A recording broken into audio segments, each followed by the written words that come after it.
चंदनपुर में रहने वाला सोमू एक साहूकार था। वो अपनी पत्नी शांति और बेटी स्वरूपा के साथ रहता था। तीनों का जीवन बहुत राजी खुशी बीत रहा था। एक दिन अचानक स्वरूपा की माँ शांति की तबीयत बहुत खराब हो गई और वो बीमार पड़ गई। डॉक्टर शांति को देखने उसके घर पर आए और जांच करने के बाद बोले, सोमू, तुम्हारी पत्नी की बीमारी पकड़ में नहीं आ रही है, परंतु मैंने इस बीमारी के बारे में शहर के बड़े डॉक्टर से बात की है। उन्होंने कुछ जांच लिखी है जिसके लिए तुम्हें शहर जाना होगा। डॉक्टर साहब, आप मुझे बता दीजिए कौन कौन सी जांच करवानी है। मैं शहर जाकर बस सब जांच करवा लूंगा। बस आप मेरी शांति की जान बचा लीजिए डॉक्टर साहब। मैं पूरी कोशिश कर रहा हूँ। नियति को कुछ और ही मंजूर था। उसी रात शांति की जान उसकी बीमारी ने ले ली और वो चल बसी। छोटी सी स्वरूपा रोती रही, माँ माँ पुकारती रही, लेकिन माँ ने कोई उत्तर न दिया। वहां उपस्थित लोगों का कलेजा मुंह को आ रहा था, पर सब निशब्द खड़े थे। स्वरूपा माँ के बगैर तड़पने लगी। बेटी का दुख देख सोमू से भी ना रहा गया, पर वो मजबूर था। एक दिन सोमू के चाचा उसके घर पर आए। बेटा सोमू, मैं जानता हूँ कि ये समय तुमसे इस बारे में बात करने के लिए उचित नहीं है, लेकिन अब हम सबसे स्वरूपा की हालत नहीं देखी जाती बेटा। वो छोटी सी बच्ची माँ के लिए बिलख बिलख कर रोती है। आखिर इसका दोष क्या था? उसने तो माँ की ममता को पूरी तरह महसूस भी नहीं किया और ऊपर वाले ने उस बच्ची से वो ममता छीन ली। हम सबको लगता है कि तुम्हें स्वरूपा की खातिर दूसरा विवाह कर लेना चाहिए। अभी इस बच्ची का पूरा जीवन बाकी है और इसे जो है माँ की जरूरत है। मैं आपकी बात समझता हूँ चाचा, परंतु क्या करूं, कुछ समझ में नहीं आता। मुझसे भी स्वरूपा का बिलखना नहीं देखा जाता, परंतु सौतेली माँ के बारे में मैं सोच भी नहीं सकता। बेटा, तुम उसका भरण पोषण कैसे करोगे बताओ? घर के बाहर काम देखोगे या इस नन्ही सी जान को संभालोगे? बोलो। हम सब की राय यही है कि तुम स्वरूपा के लिए दूसरी माँ ले आओ। सोमू ने सोचा कि स्वरूपा को माँ मिल जाएगी और घर भी पहले की तरह संभल जाएगा। ऐसा विचार करके कुछ दिनों के बाद सोमू ने दूसरा विवाह कर लिया। स्वरूपा दूसरी माँ को पाकर बहुत खुश थी, लेकिन सौतेली माँ कंचन को स्वरूपा फूटी आंख न सुहाती थी। एक दिन सोमू को किसी काम से कुछ महीनों के लिए शहर जाना पड़ा। सोमू के जाते ही कंचन ने अपना असली रंग दिखाना शुरू कर दिया। जा बर्तनों को धोकर ला, सिर्फ बैठे बैठे खाना जानती है क्या? स्वरूपा सारा दिन माँ का कहना मानती और थकती न थी। माँ, मैं अभी बर्तन साफ कर लाती हूँ, आप फिक्र मत कीजिए। हाँ, मुझसे ज्यादा चिकनी चुपड़ी बातें करने की जरूरत नहीं है। जितना कहा उतना कर, बाकी अपनी ये चिकनी चुपड़ी बातें अपने पिता के साथ करना, मुझे इनकी कोई जरूरत नहीं है। स्वरूपा चुपचाप झूठे बर्तन उठाकर कुएं के पास जाकर धोने लगती। थोड़ी देर बाद भीतर से आवाज आती है, स्वरूपा की बच्ची कहाँ मर गई? एक तो न जाने इस जन्म जली का नाम किसने स्वरूपा रख दिया। लोगों को न जाने इसमें कौन सा रूप दिखता है। जल्दी आ, मुझे प्यास लगी है। जी माँ, अभी आई। कंचन सारा दिन स्वरूपा को काम में लगाए रहती, न उसे आराम करने देती, न ही भरपेट भोजन देती। पर बेचारी स्वरूपा करती तो क्या करती, उसका दुख सुनने वाला वहाँ कोई नहीं था। एक दिन, अरे ओ स्वरूपा की बच्ची, ये टोकरी ले और जाकर नदी से मछलियाँ पकड़ कर ला। आज मेरा मछली खाने का मन कर रहा है। जी माँ, अभी जाती हूँ। और सुन, बिना मछलियाँ लिए खाली हाथ अगर घर आई तो आज मैं तुझे ही पका कर खा जाऊंगी, समझी? चल भाग यहाँ से। नदी पर पहुंचकर स्वरूपा बहुत देर तक कोशिश करती रही, लेकिन उसे एक भी मछली न मिली। स्वरूपा रोने लगती है और खुद से बोलती है, मैं अगर बिना मछलियाँ लिए घर गई तो आज माँ मेरी जान ही ले लेगी, और फिर पिताजी भी तो नहीं है। मैं क्या करूँ? मुझे कुछ समझ नहीं आ रहा। माँ तुम कहाँ चली गई? तुम मुझे छोड़कर क्यों गई? अगर तुम्हें जाना ही था तो मुझे भी अपने साथ ले जाती। मैं क्या करूँ माँ, पिताजी भी नहीं है, अपना दुख किसे सुनाऊं? तभी नदी में से एक सुनहरी मछली बाहर आई और बोली, स्वरूपा, बेटी स्वरूपा, मैं तेरी माँ हूँ। तू क्यों रो रही है? तुझे क्या कष्ट है? क्या सच में तुम मेरी माँ हो? लेकिन तुम मछली कैसे बन गई? ये मेरा दूसरा जन्म समझ लो बेटी। मैंने अपनी छोटी सी बच्ची को जो यहाँ छोड़ा था, मुझे मुक्ति कैसे मिलती, इसलिए मैंने फिर से जन्म लिया है। तुम मुझे बताओ, तुम क्यों रो रही हो मेरी बच्ची? नई माँ ने मुझे मछली लाने के लिए टोकरी दी थी। मैं बहुत देर से इसमें मछलियाँ पकड़ रही थी, लेकिन इसमें एक भी मछली नहीं आई। अगर मैं मछली लेकर घर नहीं जाऊंगी तो नई माँ मुझे ही पकाकर खा जाएगी। ऐसा तुमसे किसने कहा है? नई माँ ने कहा है, अगर मैं मछली लिए बिना घर गई तो वो मुझे पकाकर खा जाएगी। सुनहरी मछली ने अपने पंख खिलाकर स्वरूपा की टोकरी मछलियों से भर दी और साथ ही उसे खाने के लिए स्वादिष्ट भोजन भी दिया।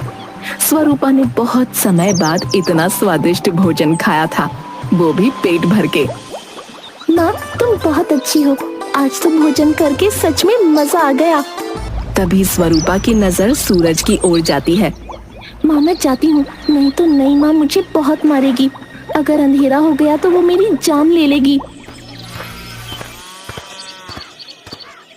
घर पहुंचकर कंचन मछलियों से भरी हुई टोकरी देखकर पूछती है, इतनी सारी मछलियाँ कैसे पकड़ी तूने?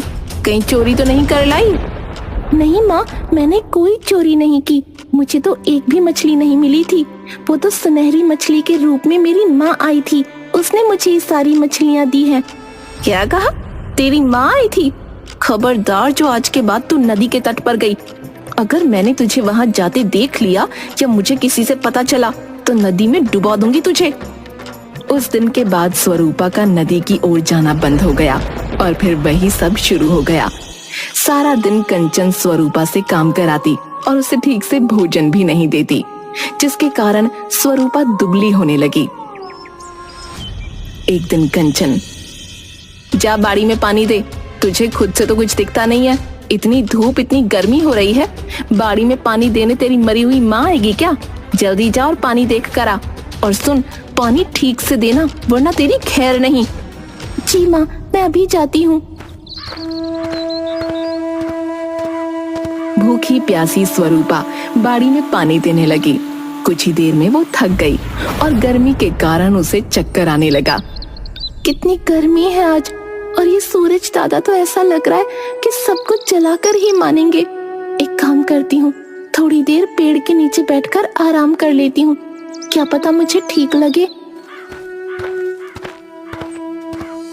पेड़ के नीचे बैठकर स्वरूपा, माँ तुम कहाँ हो? अब तो नई माँ ने नदी पर जाना बंद करा दिया है। मैं तुमसे मिलने कैसे आऊं? तुम्हारी बहुत याद आती है मुझे। तुम मुझे भी अपने पास बुला लो ना माँ। माँ, इतना कहकर वो रोने लगती है। तभी वहाँ एक तोता आया। स्वरूपा, बेटी स्वरूपा, तुम क्यों रो रही हो? और तुम इतने दिनों से कहाँ थी? तुम बोल सकते हो, और वो भी हम इंसानों की तरह? हाँ, मैं बोल सकती हूँ और मैं तुम्हारी माँ हूँ। लेकिन मेरी माँ का दूसरा जन्म तो मछली के रूप में हुआ है, जो मुझे नदी तट पर मिली थी। ये मेरा दूसरा जन्म है। तुम ये बताओ कि तुम इतने दिनों से नदी तट पर क्यों नहीं आई मुझसे मिलने? स्वरूपा रोने लगी और उसने तोते के रूप में अपनी असली माँ को सारी बातें बताईं। तुम बहुत कमजोर दिख रही हो, क्या तुम ठीक से खाना नहीं खाती? नहीं माँ, मुझे खाना नहीं देती है। जो कुछ बचा होता है वो देती है, और अगर कुछ खाना नहीं बचता तो वो मुझे खाना भी नहीं देती है। अच्छा तुम रुको। वो ढेर सारे मीठे मीठे फल लेकर आती है। स्वरूपा, पहले तुम आराम से बैठकर ये सारे फल खाओ। स्वरूपा आराम से पेड़ के नीचे बैठकर माँ के लाए हुए मीठे मीठे फल खाती है।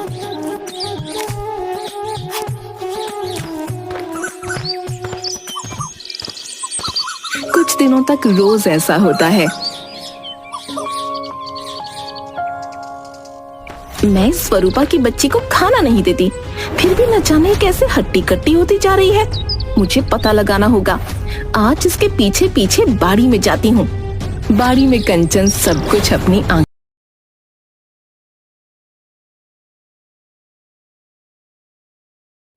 शाम को जब स्वरूपा घर वापस आती है, स्वरूपा की बच्ची, बस बहुत हो गया बाड़ी में पानी देने का काम। कल से बाड़ी में जाने की कोई जरूरत नहीं है। ये घर में बहुत सारा काम इकट्ठा हो गया है। माँ, लेकिन बाड़ी में पौधों को भी तो पानी देना है। तुझे उसकी फिक्र करने की जरूरत नहीं है। बेड़े आई पौधों को पानी देने वाली, मैं सब जानती हूँ। चुपचाप पहले घर का काम खत्म कर, बाड़ी का पानी मैं देख लूंगी। लेकिन माँ, जितना बोला है उतना सुन, ज्यादा जबान चलाने की जरूरत नहीं है। कंचन स्वरूपा का बाड़ी में जाना भी बंद करा देती है। कुछ दिनों के बाद स्वरूपा की असली माँ शांति गाय के रूप में आने लगी और अपना दूध स्वरूपा को पिलाने लगी। मैं तो इस जन्म जली को ठीक से खाना भी नहीं देती, फिर भी न जाने कैसे ये मोटी होती जा रही है। कुछ तो चल रहा है मेरी पीठ के पीछे, आज इसका पता लगाना ही पड़ेगा।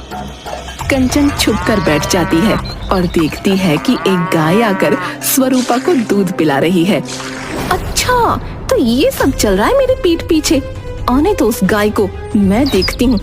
अब अगली बार आएगी तो मैं इस गाय को ऐसा मजा चखाऊंगी कि दोबारा कभी इधर दिखेगी भी नहीं।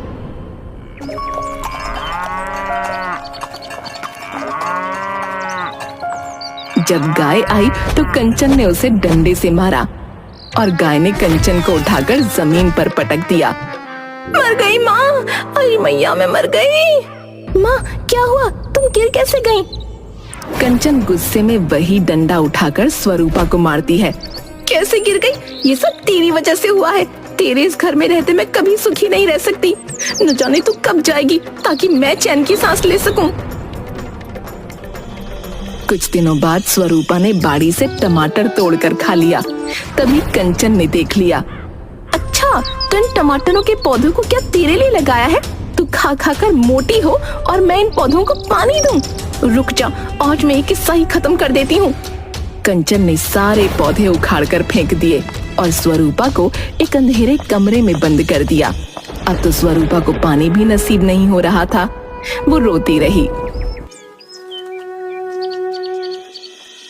दूसरे दिन चूहे के रूप में शांति उस कमरे में आई। चूहे के रूप में स्वरूपा की असली माँ शांति बोली। स्वरूपा, मैं हूँ तेरी असली माँ शांति। माँ, तुम आ गई। मैं जानती थी कोई मेरा रोना सुने न सुने, पर तुम्हें जरूर सुनाई देगा। बेटा, मैं तुम्हारे लिए थोड़ा सा भुना हुआ अनाज लेकर आई हूँ, तुम इसे खा लो। क्या खाना? आज कितने दिनों के बाद कुछ खाने को मिला है। क्या तुम थोड़ा पानी भी ला सकती हो? मुझे बहुत प्यास लगी है। हाँ बेटा, मैं तुम्हारे लिए पानी भी लाई हूँ। उठो, अनाज खा लो और पानी पी लो, तुम्हें थोड़ा अच्छा महसूस होगा। तभी कंचन कमरे में आ गई। कंचन कमरे में आई और गुस्से से बोली, बड़ी मोटी चमड़ी है तू तो। 5 दिनों से अनाज का एक दाना और जल की एक बूंद भी न मिली, फिर भी देखो कैसे चेहरे पर रौनक आई हुई है, जैसे कुछ हुआ ही ना हो। बस अब और बर्दाश्त नहीं होता मुझसे, तेरा किस्सा खत्म करना पड़ेगा। सोमू कुछ ही दिनों में वापस आने वाला था। कंचन खुद से बड़बड़ कर रही थी। आज मैं इस तलवार से सारा किस्सा ही खत्म कर दूंगी, स्वरूपा के टुकड़े टुकड़े कर दूंगी। चूहे के रूप में शांति कंचन की सारी बातें सुन रही थी। वो सीधा भगवान के मंदिर में गई और उनसे प्रार्थना करने लगी, उन्हें पुकारने लगी। भगवान, पहले तो तूने मुझे मेरी बच्ची से अलग कर दिया और अब उस पर एक एक करके दुखों का पहाड़ गिरता जा रहा है। भगवान, तू क्यों नहीं उसकी पुकार सुनता? क्या तू सच में पत्थर का हो गया है? तुझे उस मासूम के आंसू नहीं दिखते? क्यों नहीं प्रकट होता? मैंने सुना है कि जब जब धरती पर पाप बढ़ता है, भगवान स्वयं प्रकट होकर उन पापियों से धरती को मुक्त करते हैं। परंतु तू कहाँ है भगवान? क्यों नहीं आता मेरी बच्ची की सहायता करने? आज तो इस औरत ने हद कर दी है। अब ये मेरी बेटी को तलवार से काटने जा रही है। मैं एक चूहे के रूप में उसकी जान कैसे बचाऊंगी? शांति मंदिर में बेहोश हो जाती है। तभी एक देवी प्रकट होती है और वो जल की कुछ बूंदें शांति के ऊपर डालती है। उठ उठो पुत्री, देखो तुम्हारी पुकार सुन ली। मैं आ गई हूँ तुम्हारी बेटी स्वरूपा की जान बचाने के लिए। तुम फिक्र मत करो, उसे कुछ नहीं होगा। देवी, क्या आप सच में मेरी बेटी को उसकी सौतेली माँ से बचाएंगी?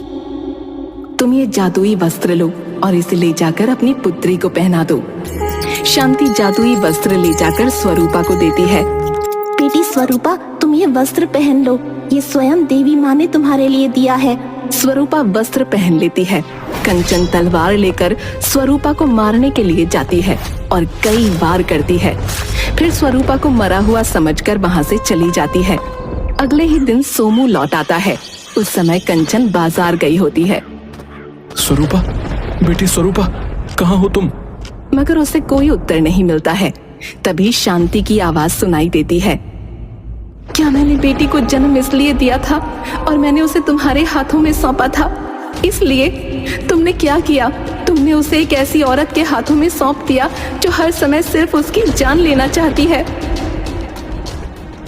शांति, शांति, तुम कहाँ हो? तुम मेरे सामने आओ। मैं हूँ शांति, जिसने स्वरूपा को जन्म दिया है। तुमने तो उसे सौतेली माँ के हाथों में सौंपकर अपनी जिम्मेदारी पूरी कर दी, परंतु मैं मरकर भी चैन से न मर पाई। अपनी बेटी की ममता में यहाँ भटक रही हूँ। अगर तुम अपनी बेटी को जीवित देखना चाहते हो तो उस कंचन को घर से निकाल दो, अन्यथा तुम मेरी बेटी को किसी सुरक्षित हाथों में सौंप दो। कहाँ है स्वरूपा? क्या हुआ उसे? तुम्हारी दूसरी पत्नी ने स्वरूपा को उस अंधेरे कमरे में बंद कर रखा है। जाओ, जाकर स्वयं उसकी हालत देख लो। सोमू ने कमरा खोला और उसे वहां रोती हुई स्वरूपा मिली। स्वरूपा, बेटी स्वरूपा, क्या हुआ तुम्हें? तुम्हारी ये हालत कैसे हो गई बेटी? पिताजी, आप आ गए। आप मुझे छोड़कर कहाँ चले गए थे? देखिए ना, नई माँ ने मेरी क्या दशा कर दी है। वो तो मुझे मारना ही चाहती थी, लेकिन शांति माँ ने मुझे बचा लिया। पिताजी, नई माँ बहुत बुरी है। वो मुझको बहुत मारती है, खाना भी नहीं देती। मुझे उसके साथ नहीं रहना है। उसी समय कंचन भी लौट आई और सोमू के साथ स्वरूपा को देख उसके होश उड़ गए और अचानक उसके मुंह से निकल पड़ा, स्वरूपा, तुम जीवित हो? हाँ, मेरी बेटी जीवित है और जीवित ही रहेगी। तुम उसका कुछ नहीं बिगाड़ सकती। अभी के अभी इस घर से निकल जाओ और दोबारा मुझे अपनी ये सूरत कभी मत दिखाना, बता रहा हूं। उस दिन के बाद से सोमू और स्वरूपा सुख से रहने लगे और फिर स्वरूपा ने कभी अपनी असली माँ शांति को किसी भी रूप में नहीं देखा। इसे कहते हैं माँ की ममता, जो मरकर भी अपने बच्चों के आसपास ही रहती है, खास तौर से तब जब वो बच्चे तकलीफ में हों।